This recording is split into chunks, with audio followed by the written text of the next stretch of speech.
इकाई को जो है ईमानदारी के साथ एक दूसरे के भाव को समझ करके 5 साल हमको राजनांदगांव की शहर का विकास चिंता करनी है।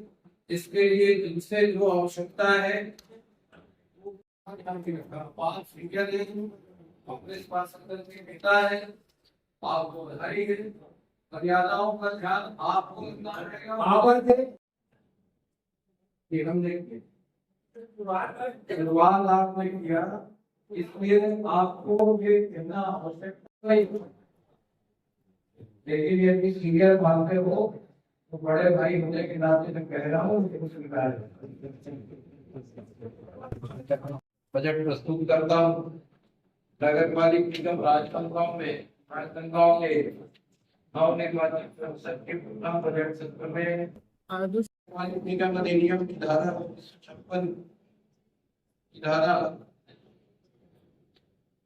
94 से धारा 100 के अंतर्गत नगर पालिका निगम राजधानी प्रस्तावित नहीं किया है। हमारा यहाँ प्रयास होगा कि उपलब्ध संसाधनों का बेहतर उपयोग करते हुए शहर के सर्वांगीण विकास एवं नागरिकों को मूलभूत सुविधा उपलब्ध करा सके और दीर्घकालीन योजनाओं में अलग अलग विभाग के क्रियान्वयन से होगी।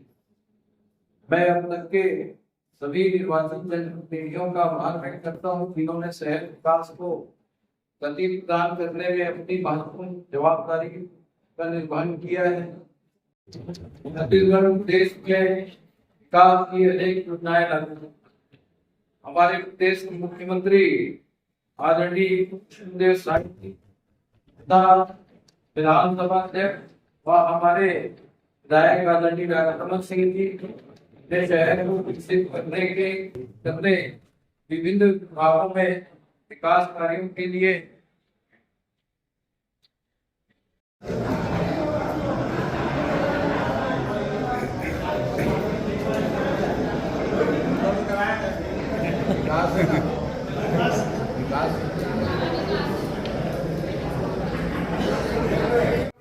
सिर्फ आपकी और मेरी नहीं, ये प्रमाणित होता है इस सदन में दिख रहा है कि क्या चल रहा है।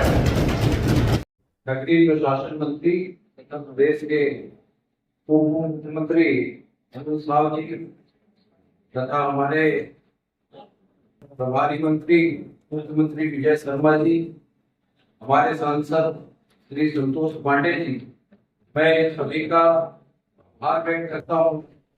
मैं इस सदन के माध्यम से शहर के समस्त नागरिकों से उम्मीद करता हूँ कि शहर विकास में उनका मार्गदर्शन और सहयोग मिलेगा।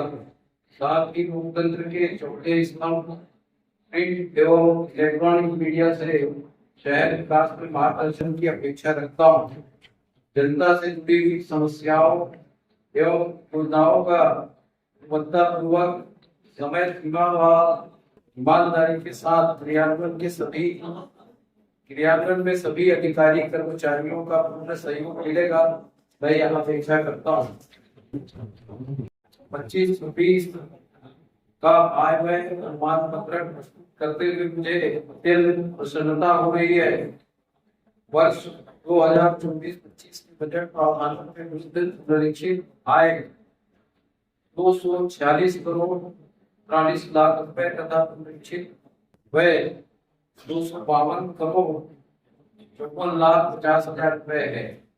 बजट अनुमान अंतर्गत कुल अनुमानित आय 320 करोड़ 16 लाख 52 हजार रुपए तथा व्यय 367 करोड़ 54 लाख 2000 रुपए, जबकि वर्ष 24-25 में प्रारंभिक अवशेष राशि 56 करोड़ 9 लाख रुपए थी। वित्तीय वर्ष 25-26 के बजट प्रावधान में प्रस्तावित आय 646 करोड़ 23 लाख तथा व्यय 690 करोड़ 70 लाख 50 हजार रुपए है। 32-26 का अनुमानित प्रारंभिक अवशेष राशि 50 करोड़ 24 लाख 55 हजार की संभावना है। इसे मिलाकर के कुल आय 696,47,55,55 इस प्रकार घाटे का बजट 22,96,000 प्रस्तावित है। हमने इस बजट में विकसित राजनांदगांव शहर के निर्माण की आधारशिला को पूर्ण करने हेतु सतत विकास की प्रक्रिया के लिए मूलभूत ढांचा तैयार किया है। इस बजट में हमारा प्रयास आम आदमी में विकास के विश्वास का भाव जागृत कर सके तथा पिछड़े और कमजोर आय वर्ग के लोगों को आर्थिक संपन्नता के दायरे में ला सके। प्रस्तुत बजट की प्रमुख विशेषताओं पर आप सबका ध्यान रखें। नीतिगत विषय है, उन विषयों को इसमें शामिल किया गया है। बाकी विषय जो आप एक दिन पहले पुस्तिका उपलब्ध कराई गई है उसमें भी बाकी चीजें दी गई है, उसका स्टडी आप लोगों ने किया होगा, उसके आधार पर भी चर्चा कर सकते हैं और ये नीतिगत विषयों के आधार पर भी हम चर्चा कर सकते हैं। हमारा पहला जो विषय है, यहाँ के विद्यार्थियों के विकास के लिए, उनको शिक्षा की सुविधा के लिए एक नालंदा परिसर का निर्माण करेंगे जिसकी लागत 11 करोड़।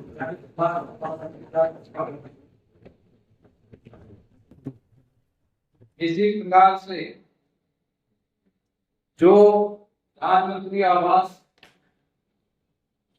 पिछले कुछ वर्षों से रुक गया था या उस गति से नहीं हो पा रही थी, उसका निर्माण फेज 2 की योजना लेकर के आएंगे राज्य सरकार से और 45 करोड़ 73 लाख रुपए का अनुमान हमने इस पे रखा है कि इस 45 करोड़ 73 लाख रुपए प्रधानमंत्री आवास में खर्च किए जाएंगे।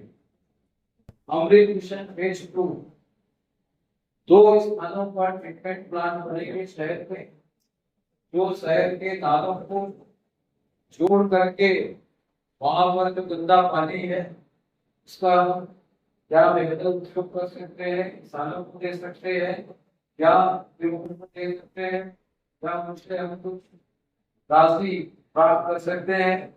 ये जब विषय सामने आएगा, इसकी योजना बनेगी, इसलिए जो एलाइटीज बनेंगे उसके बाद इस पे सारा क्लियर हो जाएगा। इसके लिए 37 करोड़ रुपए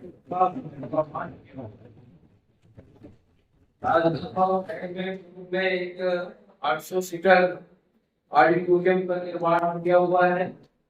अब हम 2000 सीटर ऑडिटोरियम का निर्माण राजनांदगांव में जा रहे हैं। इसके लिए 9 करोड़ रुपए का प्रावधान इस बजट में रखा है। शहर के एक प्रमुख मार्ग को सुंदरीकरण कर गौरव पर दर्जा देने के लिए 10 करोड़ रुपए का प्रावधान है। तालाबों के उन्नयन के दृष्टिकोण से भी शासन की भी मंशा है और उन्होंने कहा कि प्राइवेट पब्लिक पार्टनरशिप के आधार पर शहर के एक किसी तालाब को मरीन ड्राइव के तर्ज पर विकसित किया जाए जो लोगों के मनोरंजन का स्थान हो। तो इसके लिए प्राइवेट पब्लिक पार्टनरशिप के आधार पर अभी फिलहाल हमने 2 करोड़ का प्रावधान इसके अंतर्गत किया हुआ है। चौड़ीकरण व सुंदरीकरण अन्य निर्माण बन से छोड़ाकर सौंदर्यीकरण करने के लिए 11 करोड़ रुपए का प्रावधान किया। जनता कानूनी तथा अन्य क्षेत्र में पेयजल हेतु पाइपलाइन विस्तार की जहां पर आवश्यकता है शहर के अंदर इन क्षेत्रों के अलावा उसके लिए 2 करोड़ 40 लाख रुपए के प्रावधान किया हुआ है। जैसा कि हम सब जानते हैं कि बहुत पहले से मार्केट निर्माण किए चली आई है, तो राजस्व को बढ़ाने के दृष्टिकोण से राजनांदगांव शहर में बहुत ज्यादा स्पेस नहीं हम टैक्स दे सकते हैं और दुकानों का निर्माण कर सकते हैं, मार्केट का निर्माण कर सकते हैं। तो उस दृष्टिकोण से जो मोहारा में 10 एकड़ जमीन पहले से 10 साल पहले से हमने तय करके रखा है, उस जमीन पर वो मार्केट का निर्माण किया जाना है। निरीक्षण किया है, उसमें जो बाधा है वो केवल बाईपास से सीधे सड़क नहीं होने की वजह से, शायद पहले आप लोग भी करना चाहते रहे होंगे तो उसकी वजह से नहीं कर पाए, लेकिन अब दो किसानों से बातचीत करके जमीन अदला बदली करके उस समस्या को दूर कर लिया गया है लगभग, और उप मार्केट निर्माण का मार्ग प्रशस्त हो गया है। ये शहर के व्यापारियों की भी मांग थी और शहर के ट्रैफिक फ्लो को कम करने के दृष्टिकोण से भी एक महत्वपूर्ण योजना है, ताकि शहर में जो उप मार्केट है उससे हम शहर के बाहर में जा करके शहर के ट्रैफिक व्यवस्था को ठीक कर सके। इसके अलावा पुराना बस स्टैंड, औषधालय, यहाँ पर ये योजनाएं पहले भी रखी गई है और हमने भी इसको रखा है और इसको आगे लेकर के जाएंगे। इसमें इसके लिए 7 करोड़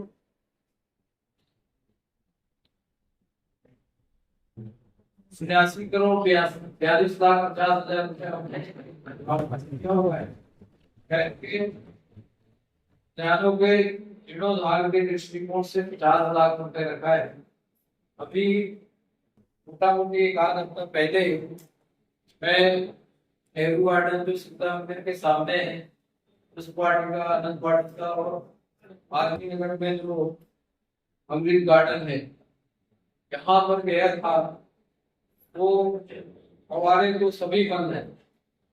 उस वाटिका में भी जो फवारा है बंद है, पूरे जिम इक्विपमेंट पूरे बंद है, लगभग खराब है।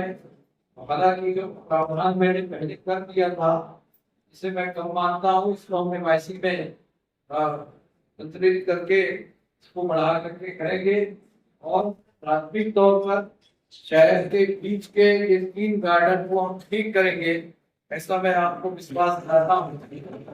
एक राजनीतिक लाइन आवश्यकता हम लोग समझते हैं, क्योंकि जैसे पहले जो सर्वे हुआ था 5 साल के अंदर उसमें जो दक्षिण भाग और यही है कि आप दक्षिण भाग कंपनी को एक लाइन बनाते हैं और उस तरह में एक लाइन बनाने के बाद इसलिए हमने अभी जो इंदिरा नगर के बाद जिला अस्पताल के पीछे और उसके बाद आगे नगर चौक हुई है और उसके बाद ट्रांसपोर्ट नगर, ऐसा ये जो चार्ट रखी है उसको पर्याप्त भरने का समय मिले और एक नहीं पर्याप्त भरने का समय मिले, इसके लिए 1 करोड़ भरता है।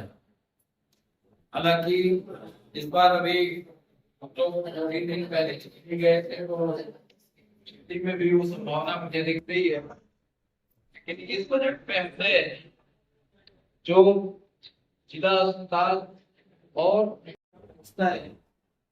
वो सड़क कच्ची है जो पेंटिंग यहाँ के सामने है, उसके निर्माण के लिए 2 करोड़ रुपए का हमने व्यवस्था किया है। मेडिकल कॉलेज के प्रबंधन से भी मरीजों को रिफर किया जाता है, भी मरीज वहां पर जाते हैं जिनको हम आवागमन की पर्याप्त सुविधा उपलब्ध करा सकते हैं। ट्रांसपोर्ट नगर, यहाँ पर हमारा एक बहुत बड़ा आय का साधन बनेगा, बन सकता था, लेकिन जिस स्थिति में मैंने ट्रांसपोर्ट नगर को छोड़ा था उसी स्थिति में ट्रांसपोर्ट नगर है, इसलिए वहां पर उपलब्ध कराने की बात इसके जीर्णोद्धार के लिए उसके पीछे जो शादी घर है उसको व्यवस्थित करने के लिए 50 लाख रुपए का प्रावधान किया गया है। यहाँ सिख समाज में महाराजा रणजीत सिंह चौक का विधिवत प्रस्ताव स्वीकृत कराते हुए वहां पे एक प्रतिमा लगाने की मांग की है। हमारे जो राजा थे इस टाउन हॉल में बैठे 2 साल बाद के 100 साल का बनाया गया। उस टाउन हॉल के निर्माता थे, इस नगर पालिका के निर्माता थे, और उन्होंने राजनांदगांव को बहुत विरोध किया। उनके सारे विरोधियों का वैष्णव समाज विभाग के आधार पर उनकी जो जमीन वैष्णव समाज बनी होती है सवेरा संघ के देश के पीछे, वहां पर सारे राजाओं की प्रतिमा स्थापना तथा हमारे नगर पालिका के पूर्व उपाध्यक्ष और पूर्व मंत्री स्वर्गीय लीलाराम भोजवारी जी के स्मृति में एक प्रेस द्वार निर्माण के लिए जो प्रावधान किया गया। भी जो योजनाओं के कार्यक्रम आएंगे, उसके लिए जो नए सेक्टर आएंगे, उनके लिए कार्यालय की आवश्यकता होगी। इसके साथ साथ मैं आपको ये कहना चाहता हूँ कि हमने टीपीसी बना दिया है। टीपीसी बनाने के साथ साथ हमारे कर्मचारियों के उन्नति और पदोन्नति के विषय को समय सीमा में पूरा करेंगे। लोगों का लिखने का काम बाकी है, क्योंकि 33 लोगों का काम 33 लोगों के लिखने की पहले राज्य शासन ने तो देने की स्वीकृति दे दी, परंतु उसमें एक तकनीकी चीज जो है वो फंस गया। वो है उसमें से 10 ऐसे लोग थे जिनका 3 साल के अंदर का ही आवेदन था, और 3 साल में उसको निराकरण करना होता है। तो वो 10 को नियुक्ति दी गई। 23 लोगों के नियुक्ति को राज्य शासन को अनुमति के लिए भेजा गया है, क्योंकि वो नियम के तहत 3 साल से अधिक हो गए। अब उसमें हमने नगरीय प्रशासन विभाग से बात किया है, और नगरीय प्रशासन विभाग ने ये कहा है कि सामान्य प्रशासन विभाग इसमें अनुमति देगी, तो वो अनुमति आपको मिल जाएगी। हमारा पूरा प्रयास होगा कि सामान्य प्रशासन विभाग से उनसे उनके लिए अनुमति लेकर के उन 23 लोगों की अनुमति प्रदान करें। ये शहर के जो इस कार्यक्रम को प्राइवेट एजेंसी को देकर के शहर में जो गीला कचरा है वो लेंगे, वो गैस निर्माण करने का काम करेंगे। जमीन का 74,000 रुपया सालाना किराया एग्रीमेंट के हिसाब से हमको प्राप्त होगा। ये एक योजना है, और इस पर एजेंसी जो है वो आसपास के गांव में भी और आसपास के नगर पालिका नगर शहर को भी शामिल कर सकता है। एक बड़ी योजना है जिसका लाभ ले सकते हैं। घटना के सड़क चौड़ीकरण का एक प्रस्ताव हमने रखा है, जिसके लिए 3 करोड़ रुपए का प्रावधान हमने इस बजट में रखा है। इसके अलावा खेल सुविधा के निर्माण के लिए 50 लाख रुपए की व्यवस्था रखी है। वाटर के लिए जो व्यवस्था होनी चाहिए, अभी हमने जो राजनांदगांव शहर के लिए अमृत मिशन के अंतर्गत व्यवस्था बनाई थी, उसमें अभी तक हम खरखरा से पानी लेने में सफल नहीं हुए, और एक अलग जिला होने की वजह से भी हमें दिक्कत आती है। इसलिए हमने इस बजट में मुद्रा से पानी लाने के लिए 1500 करोड़ रुपया का प्रावधान किया है। बिना लीकेज के राजनांदगांव शहर को पानी सिंगदई, हल्दी और रोहट, इस पूरे इलाके में तटबंध का काम किया जाएगा। एक गार्डन का निर्माण करेंगे, और वहां पर एक लक्ष्मण झूला बनाएंगे जो हमारा मेला स्थल से लेकर के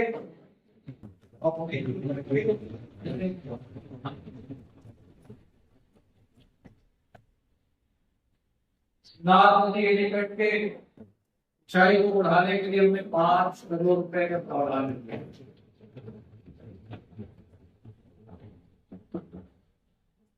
कई बार ये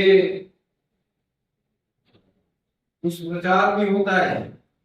पहले जब 2006 में एनीकट बना तो उस एनीकट की ऊंचाई को घटा दिया गया। आप लोग कई बार जाते होंगे उधर से तो हमारे हल्दी सिंधई मोहन का लगातार रहता है, तो आप लोग भी कभी रहता है। आप सब देखते होंगे जब हमारा एनीकट पूरा भरा रहता है तो मुश्किल से पुराना जो पुल है वो एक भी डूबने से बचता है। इसलिए जब 2006 में उस एनीकट का निर्माण हुआ तो हम आवागमन के लिए पुराने पुल पर, लेकिन बढ़ती हुई परिस्थितियों में आज वहां पर हाई लेवल ब्रिज बन चुका है, इसलिए अब हम उस एनीकट की हाइट बढ़ा सकते हैं और अपनी सिचुएशन को भी बढ़ा सकते हैं। इस समय राजनांदगांव शहर में ही पूरे जिले में हैंडपंप खनन पर जिला प्रशासन ने प्रतिबंध लगाया हुआ है। तो हम यदि नीचे का पानी निकालते रहेंगे और नीचे पानी नहीं डालेंगे तो वो परेशानी का सामना हम सबको करना पड़ेगा। तो इसकी शुरुआत करने के लिए हमने विस्तार रुपए का प्रावधान किया है। हम प्रयास करेंगे कि